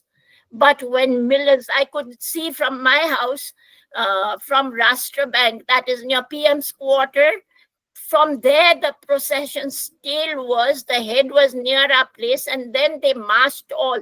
There were millions of people, and who can stop them? And it was a curfew time. So this is the scenario that took place. When the water goes above the bridge, no one can stop it. And we say, like all of us know, karma will come to us. What we do one day, the wheels of God move very slowly, but it does. So it's best we don't do anything bad. So the aftermath was, there was no government. The army took over for peace and security. But I admire the army, because if you remember, in Pakistan, when army takes over, it does not hand over that power to another person. Whenever the power comes, they will try to hold it and try to rule it. They could do that. The army chief could do that. Sigdelji could do that. He didn't. That was an admirable feat on his part. And on the third day, we were a little bit worried, because these people in 2017 had signed Millennium Challenge Cooperation, MCC. And I don't want to go into detail. The countries who have signed MCC have faced a lot of trouble. Instead of construction, it is more of a destruction if you do research. I have done that, so I'm saying the truth.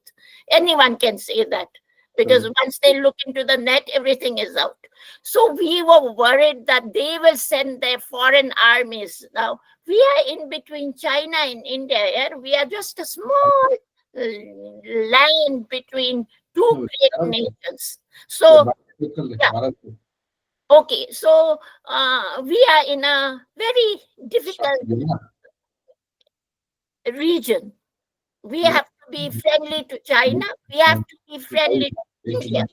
So we didn't want our fate to be like Syria or like Liberia or Sudan or Afghanistan, where all these kind of name of development MCC was signed, and the army came to set up peace. They did not leave. Because one thing you can realize it, we may be different ethnic groups, we may be different religion, we may be different parties, but when it comes to nation and national good, we are one. We are Nepali. So the Gorkhas would have chopped those, whoever they are. So we were in a state of, at least I went through a sleepless night wondering what will happen.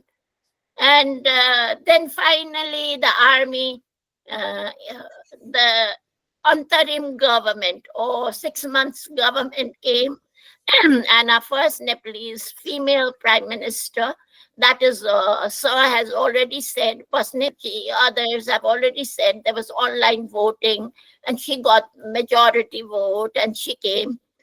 Then the army chief handed over the power. So now the question is, the leaders, the three most important merry-go-round leaders have gone away, but during their tenure, they have appointed their people a lot throughout the administration field, throughout the offices, all belonging to either one person, two person, third person. So the sub-roots are still there, and these roots are also there, calling up and finding out what's going on. But at present, I say even those people who came from either the three leaders, they should think not as a party, not as a religion, not as an ethnic group, but as a pure Nepali for the welfare of Nepal. Then only a new policy, new government for the benefit of everyone, the youngsters, the youths, the elders, everyone will take place. Thank you. That's all. Okay. Thank you very much, Dr. Poonam. Yeah. You gave a really emotional connect to the events, more than intellectual and analyzing and all.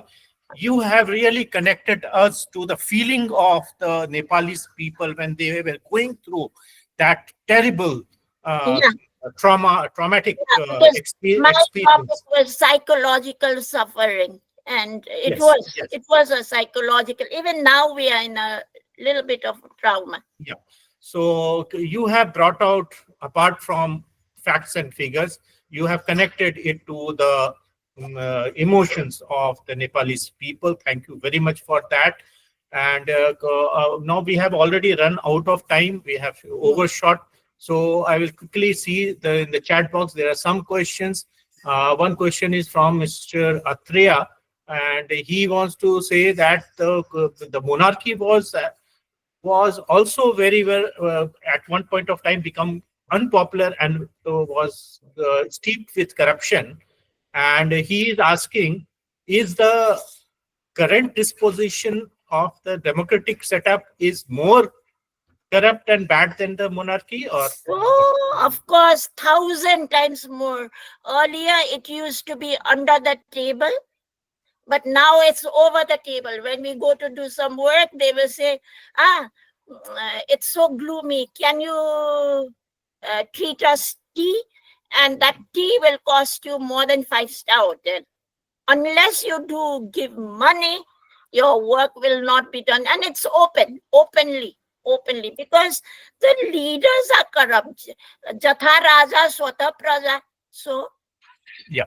That So the corruption is as bad, much more than. During monarchy, there was, of course, everywhere there is corruption. We cannot say in all government are free. So the old generation people have still nostalgia about the monarchy and howsoever bad it was. It's stability. Not old generation. If you ask the school children, because in that in between, you will see very soon after 6 months what will happen. There's another question is from Chandra Mohan, says Namaskar and Dhanyavad for a very thought-provoking webinar. Thank you for the organizer. There is Dr. Lamba Bano, thank you for the information. Okay, so I don't have many questions from the audience because of the disruptions. Now I will request Mr. Neeraj Bhandari to give his closing remarks, please. So just to close, I would say like all the senior professors and General Basnath has summed up the entire scenario from their own perspectives. So I'd also like to say that, the September 2025 protest where definitely it was a historic moment in Nepal's democratic journey, and they reflected very well the frustrations of the younger generation demanding accountability, transparency, and a future for young people with more opportunities.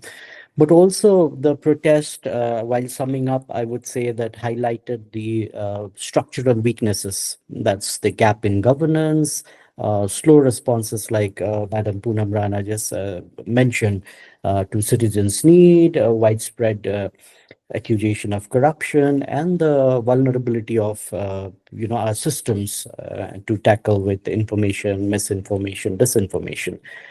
So I know looking ahead, we have a country and we have to build it back stronger. And of course, this involves protecting our democratic processes, engaging as many youth as possible in policy making, enhancing transparency, I'd say, and also improving the digital literacy, which we did not cover much in today's discussion, to counter, these kind of misinformations. So by listening to the voices of Gen Zs that now has surfaced, the major thing I would say is restoring the trust in the constitution or in the governance process, and to create a very inclusive economic as well as social opportunities for the youth.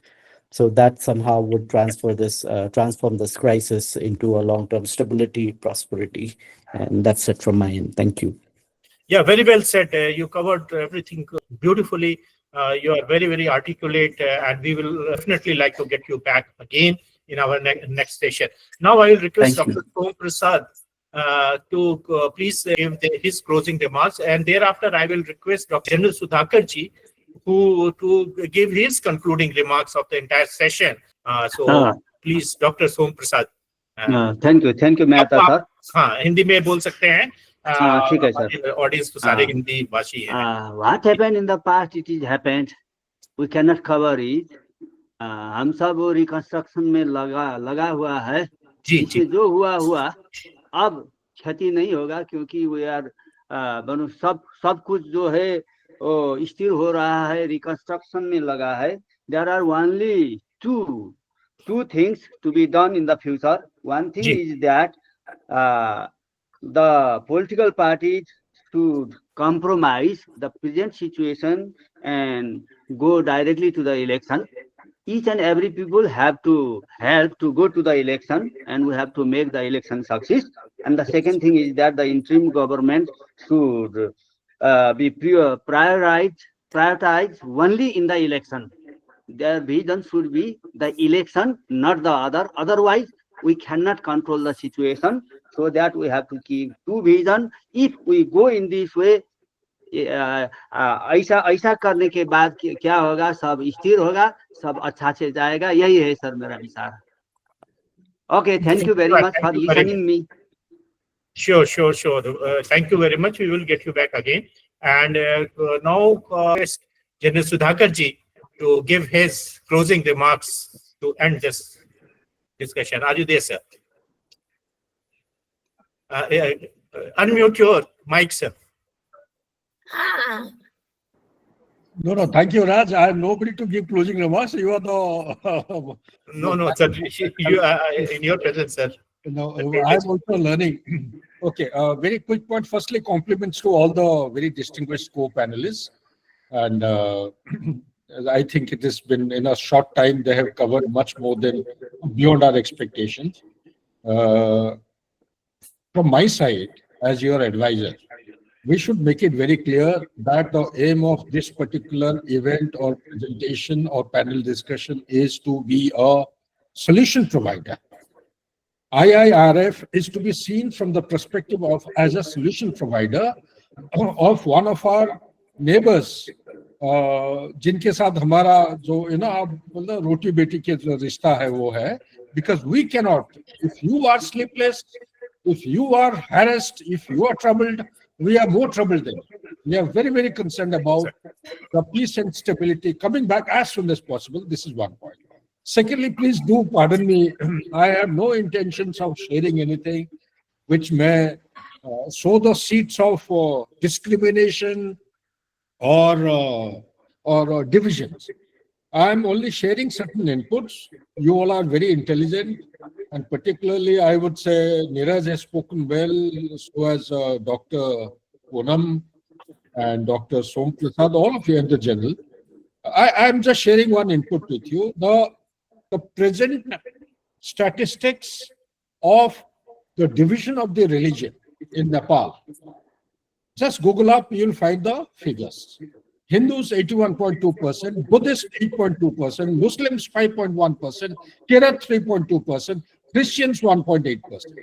Go back in time, I could not, in a short time, I could go back because the Google also doesn't have the details. It is showing from 1971.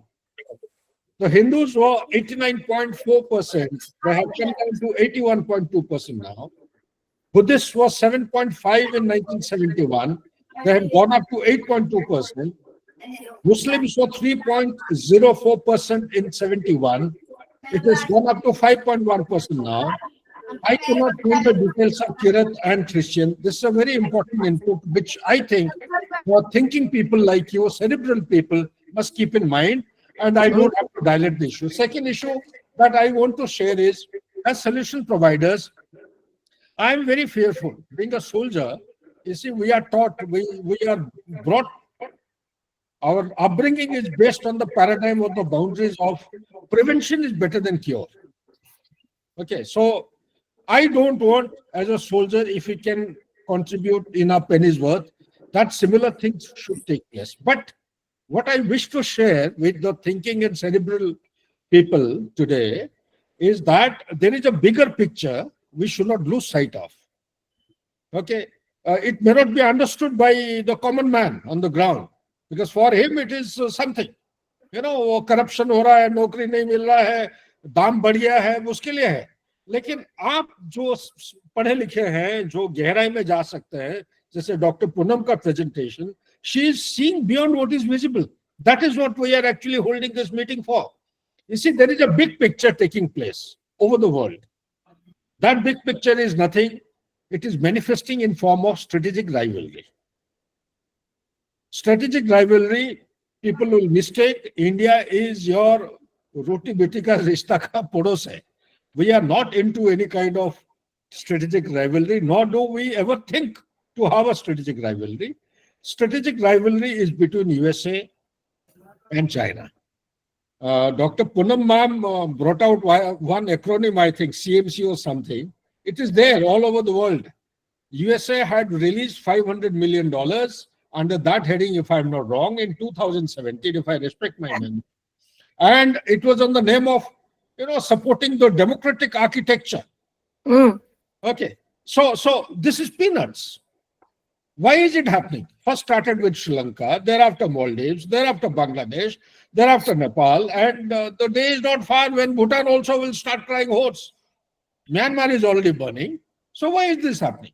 So there is a rejuvenation of, no superpower will ever be comfortable by compromising its authority and supremacy. No superpower. There's a Thucydides trap that Dr. Professor Allison's theory, 2015, Poonam ma'am, Neeraj and others, आप लोग पढ़े लिखे आपको पता होगा. He said very clearly, no established power will ever allow any rising powers to come near its footing.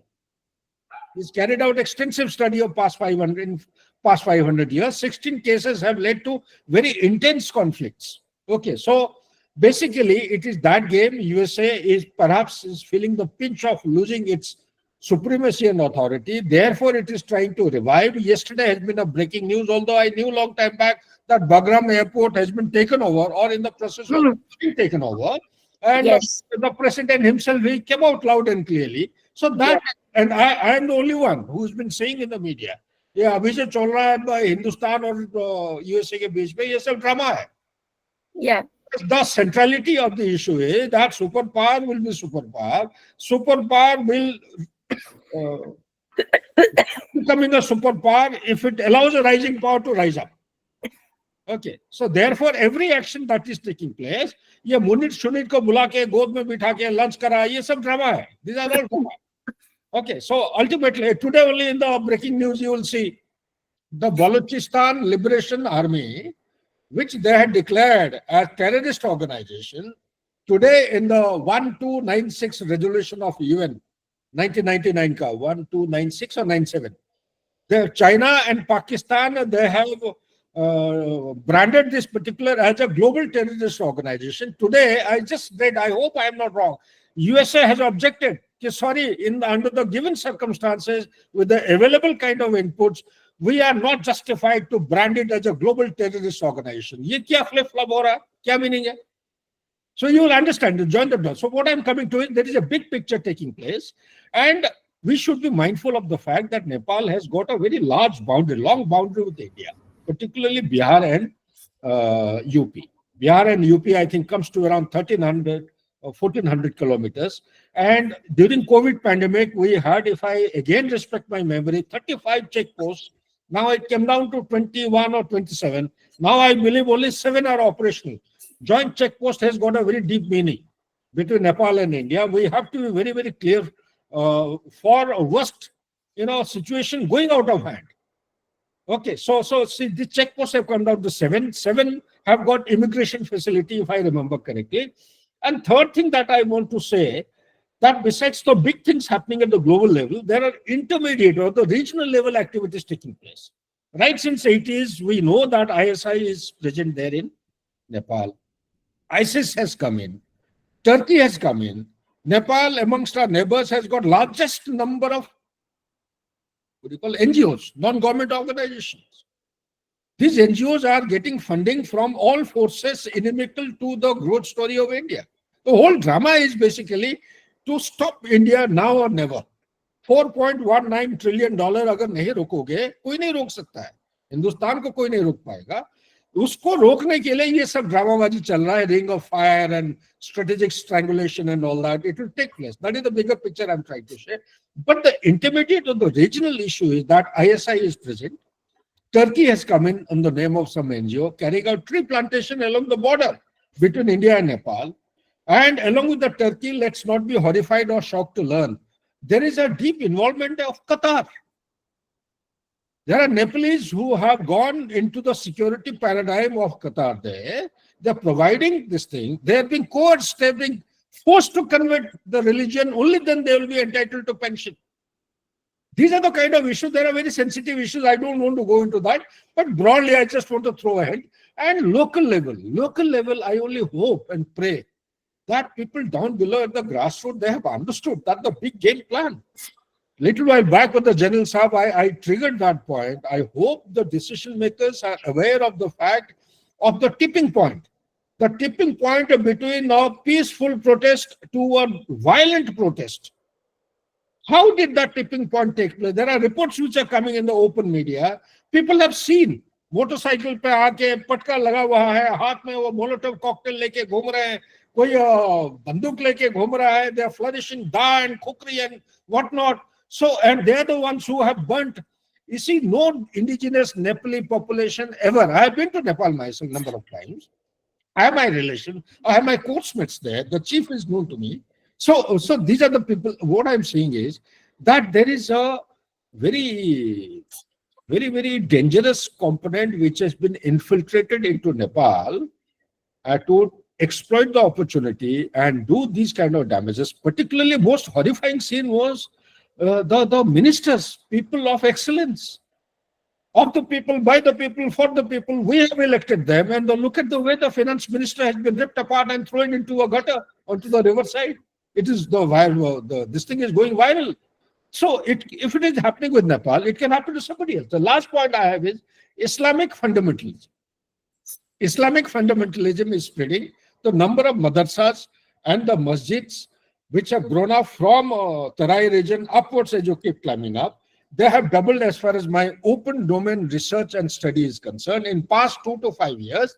We should be mindful of that. And last but not the least, Chair Raj, if you allow me, I only have humble request. All of you are cerebral, intellectually very, very superior. Selection of leader is very, very important. Understand the big game which is going on. Understand as to what the superpower wants to position whom. China wants who there. Under these circumstances, even if it takes more than 6 months, doesn't matter. Slow and steady will always win the race. And I am of the firm view, a slow growing tree will always bear the sweetest fruit. Have patience, have strategic calm, and have, I would say, trust your neighbor. Geography cannot be contested ever. It is not applicable with Pakistan and China, but between Nepal and India, if you start contesting the nature's gift, then perhaps the solution provider's attempt will get totally nullified. Our only sincere prayers and hope is that Nepal must get back to normalcy at the earliest. That's all. Thank you so much, Raj. Okay, since we have run out of time and there is so much to say, everybody wants to say something. We will meet again and we will continue. For the time being, I will thank all the participants, especially our guest speakers from Nepal. They have spoken very well and they have shared their personal views, very intimate views.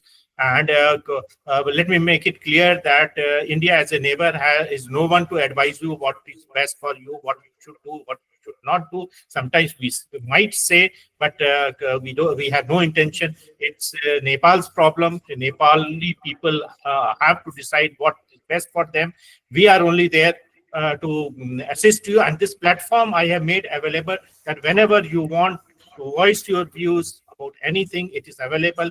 I have deliberately not kept it India-centric or India's perspective of this saga. We will have another, our platform will talk about these things, but not when we are inviting you to discuss your problems. We are no one to advise you. With this, I will say thank you, and we will have the geopolitical, what General Sudhakar has brought out, the geopolitical dimensions where Indian perspective also has a very big stake in what is happening. we will discuss that in a separate. Okay, and thank you once again. And with this, I close the meeting today. Thank you very much, sir. Thank you, General Sudhakar, for giving us the dimension and perspective which was not covered in this discussion. We will definitely talk about that.